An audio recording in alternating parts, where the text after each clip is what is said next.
Maswerteng gabi po mga ka-STL natin sa Batangas.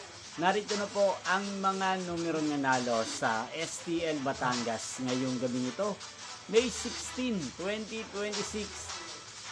8:30 p.m. Third draw result. Yan, kitang-kita nyo na po ngayon sa screen ng cellphone ang mga numerong nanalo sa STL Batangas. Third draw result po yan, in exact order. At kung maswerteng natayaan nyo po ang mga numerong yan kanina, congrats po sa inyo.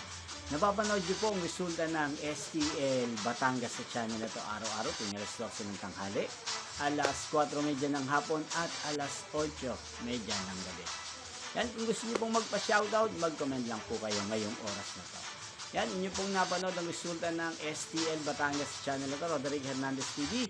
Magkita-kita pong muli tayo bukas sa first draw result ng STL Batangas. Thank you for watching and good night po sa ating lahat.